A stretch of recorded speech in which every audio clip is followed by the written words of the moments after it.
In this second podcast with Dr. Niranjan, we talk about the Kumbh Mela, life and practices of Aghori Babas, and explore the mysteries of the Kamakhya Temple. Make sure you watch till the last moment. Why these Aghori Babas are staying completely naked? Aghoris are not, are not just a definition to being naked, but most of the Indian cultures or intense cultures, they have always seen, seen the naked truth, or spoke about naked truth. They have presented things this way. So rather than seeing this in any other culture, you would see it more vibrantly in Indian culture, because in India, no matter what belief system, what culture, what tradition you make, you bring it as a living reality. So I think the other day also we spoke about this. There are so many revered monks, revered sadhus who used to stay naked, and Aghoris, and for example, if you go to Kumbh Mela, there's so many akhadas. Akhadas are just divisions of cultural significance. At every point in history, if you go back to India, so there was a person, there was a community who would follow some principles and practices which makes them, or which gives them a liberated path. Either it is towards the truth, or towards the moksha again. So Aghoris are are an expression to certain tradition, where they don't really exist, or they don't really relate to the defined reality of human beings. Like most of the times Aghoris and Naga sadhus, you say don't do, they'll do. You say be like this, they'll not be like that. You say is it really possible, they'll do it, and they'll achieve it, and they'll say it is always possible. So it is Aghoris, I think you can always consider them to be a human experiment, where you would cross, and you would adapt yourself to every single possibility that human beings can achieve, or can be in. So that is the reason Aghoris seems to be very weird, and very out of the box characters. But I think it's very common, and if you see in the very recent religion, which is Jainism, where you will see Shvetambaras and Digambaras. So Shvetambaras are basically wearing something, people who wear something in white. Digambaras are in the same path of belief system, which is Jainism, but Digambaras they go naked, either males or females. But they take some dimensions of Aghoris to speak about what human reality is, but they don't take they don't live like a human experiment. But Aghoris, they come from a very old tradition, and they never care for any materialistic life. The recent Aghoris that we get to see, and that we get to meet in Melas and Kumbhs, mostly they are not completely Aghoris. They just take the path out of curiosity. Sometimes They just shift from one cult to another cult out of their own, materialistic intentions. But real Aghoris, they never care about you. They neither care about law, they neither care about governance, they neither care about societal norms. So they are meant to be that way. It's an age-old practice, it's an age-old custom, which is still existing in our country, which we need to be proud of, where they still have a choice to become a humanly experiment. So I think it's good for people to see Aghoris with this point of view. Many people go to this Kumbh Mela just to take blessing of this Aghori. So I heard when I was in Mumbai that they bless, our life will change. What you say about this? Is it true? No, it is not. See, blessing is again connected to bliss. So until that blessing doesn't bring bliss into you, I think it's an invalid blessing again. Because blessings are given by our parents, elders, gods, goddesses and Aghoris. For example, I'm saying. Anywhere, if there is no importance, I think the blessing is not blessing. So they go to Kumbh. Basically, people go to Kumbh, and all these revered sadhus and cults and akhadas, Aghoris, nagas, sadhus, sannyasis, all kinds of people, they come together in Kumbh because it's a natural manifestation which comes after 8 years, 10 years, 16 years. There are so many calendars, there are so many ways of predicting when the Kumbh is going to be. Basically revering the natural manifestation which comes cyclically, just like seasons. So they come for river, and we at the same time go to meet them in the in the bank of river, because you see any Kumbh, it is crucially related to river. It's not related to Aghoris, or it's not related to devotees who go behind them. So that's how they were designed, and that's how the whole culture and tradition is still intact. Because no matter human race or many animals and mammals like us would go extinct, the rivers would not go extinct very easily. So the culture which was integrated to river and river systems is still intact. And you go, when you really get a blessing from Aghori, definitely I think all your obstacles in life will go away. But again, how? When you enhance yourself to be to that higher reality.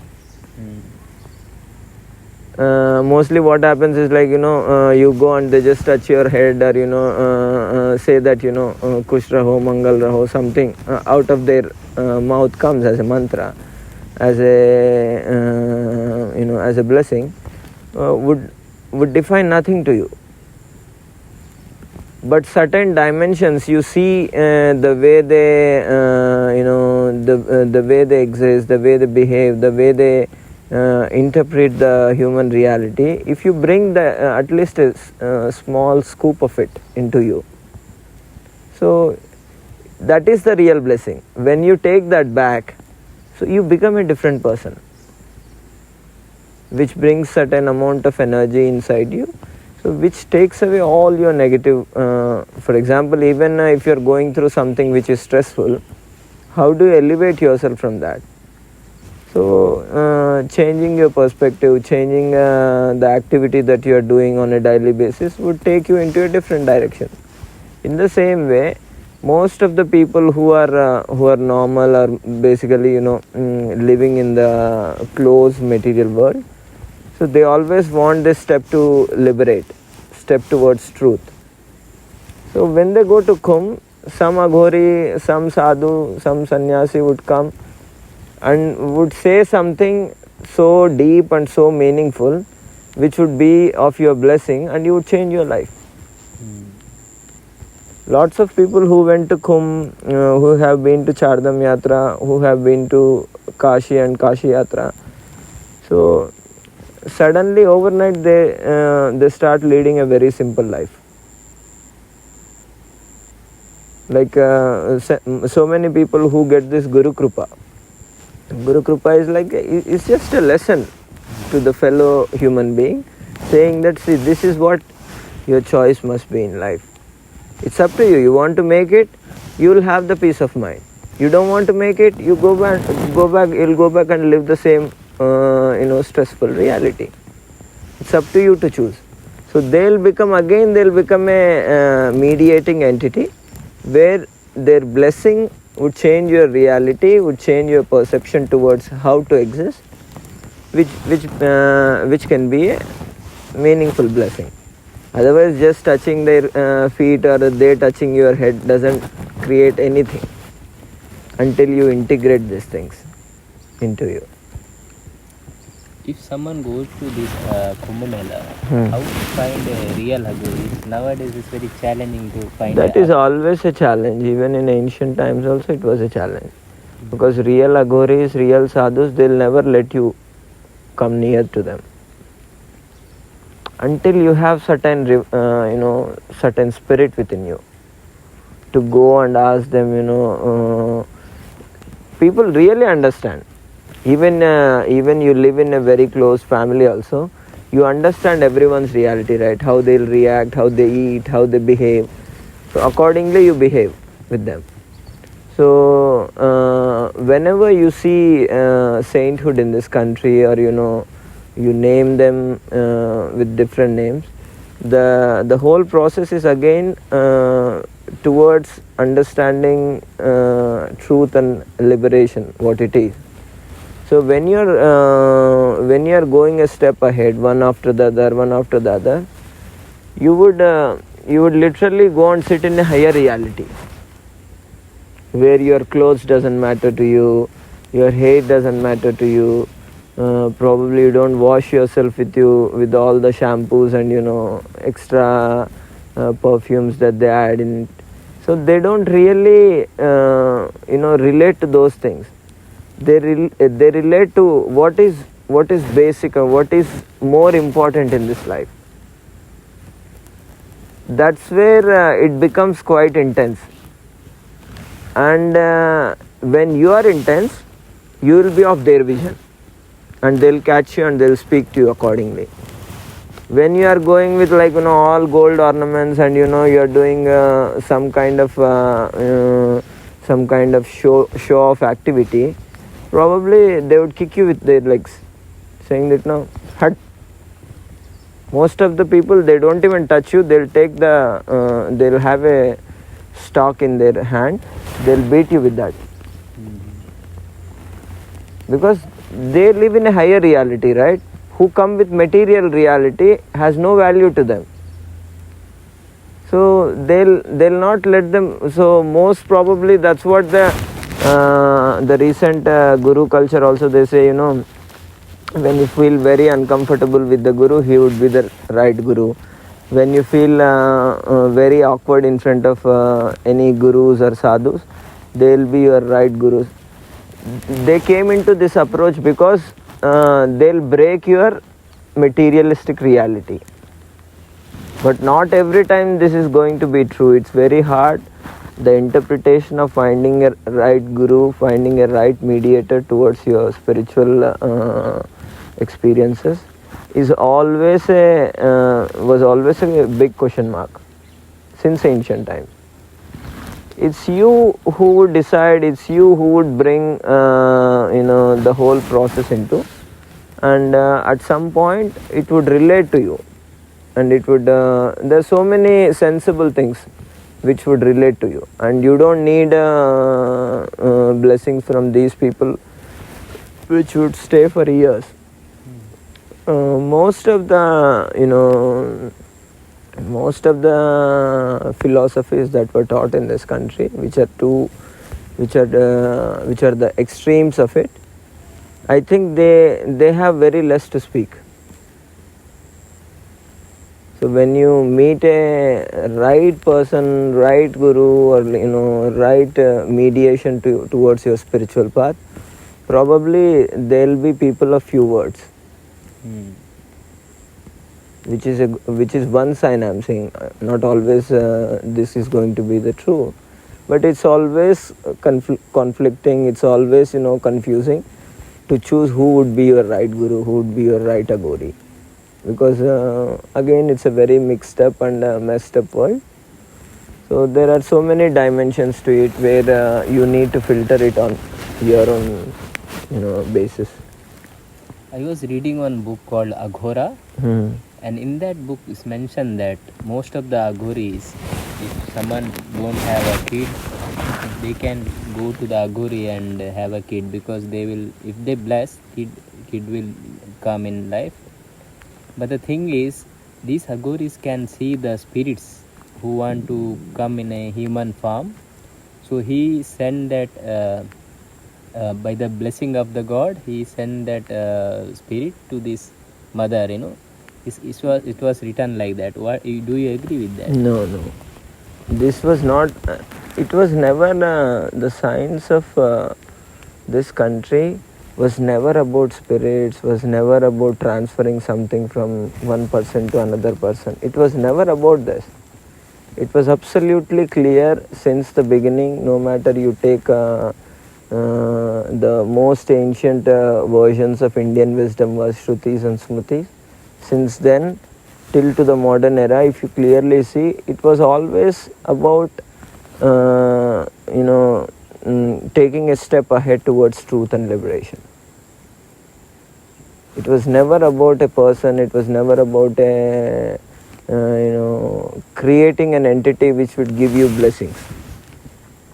Rest of the things were created in between, but again you can go a step ahead to them, everything, even the topic that we were discussing before also, temples, everything are just a step or to take you ahead in your spiritual path towards truth and liberation. So no one can change spirits, no one can bring you babies. This is a very cult understanding to it, and again it becomes a very Western interpretation. Most of the Indians also who are writers these days, they always fall for the Western interpretation. It's never like that. Indian culture is very clear about this, saying that no matter what wisdom that we give to the Indian Indian entity, it was always directed towards truth and liberation. So I heard that most of the Aghoris stays in Himalayas and they come only on Kumbh Mela to near the Ganga. Is it true? Yeah. It's not like they stay in Himalayas. Somehow in our country, if you see, since ancient times, Himalayan region was the region where the human habitation was less. So they need solace, they need some sort of place where they don't get the human distractions into place. So even today you'll have less distractions in Himalayan region rather than the rest of the Indian plateau. So it's an obvious thing for the spiritual seekers to move towards Himalayas, and that's still in the culture. Even most of the Westerners who come here aspiring yoga and spiritual path, they always go towards Himalayas.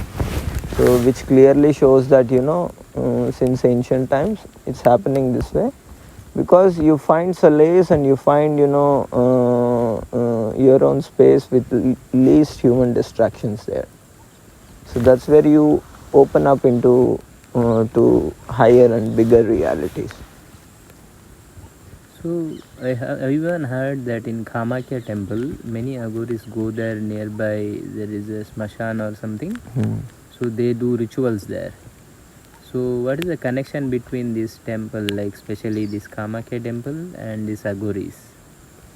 Kamakhya Temple is quite an intense temple. And at the same time, they're just stories. If I even interpret the story, It would literally go to the same place where they'll ask, if I go to Kamakhya Devi temple, I'll get a blessing and I'll have a baby, I'll become rich. So they were never meant to this. So again, any temple is again a mediating factor towards truth and liberation. Kamakhya Devi and Kamakhya Devasthan, which was built on her name to revere her journey, was also the same. The thing is, the placement of Kamakhya Devi temple, if you see most of the culture which is around West Bengal, Bangladesh, so they have I think it came from Mother Kali, many folds of female entities who have expressed there. So it was an expression of a Kamakhya Devi who want to bring our cultures and traditions to go beyond the material world, to go beyond the limited world of what we think. So it is just an expression where Aghoris and lots of tantric sadhakas, they go and they get initiation into their spiritual path there.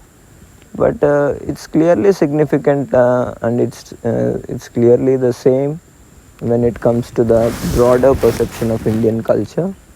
It's again the same. It's just a different dimension to it. Anything else you want to say about Aghori? Because I have limited knowledge. You may know more about them, and if you, in the end you can say something about I think we don't need to misinterpret them, but definitely if you see someone who are exploiting people, you can always make people aware that you're not supposed to go to them.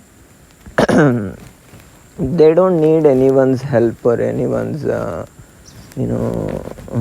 support, because most of the Naga sadhus and Aghoris, they were meant to, and they find their gurus. At the same time, if they don't find anyone also, they find their own way of experience, which becomes quite intense for people like us to see and to understand. That's it. They're of no harm to anyone. So it's always it's always odd to see them as some extraterrestrial beings or aliens, or someone who are defaming the culture of this country. But please don't do that. They are literally part of this country, and it's just that the ancient wisdom of Aghoris was not clearly understood, or was not clearly interpreted to people. With the gaps that we had in history and the kind of education system we are into. Otherwise, the real Aghoris, they're of no harm to you. They can always, if you have a decent way to approach them, they'll always bless you. They'll always feed you with ancient information which has been coming from ages, which would give you that that step to take into your spiritual understanding. So see them with a positive expression. No, they can't always be exploitive people, but at the same time check that they don't exploit you, or they don't exploit someone. Don't just go to them because they are Aghoris. See their vision, see their depth of understanding what life is all about, then consider them to be real Aghoris. Don't just fall for the term.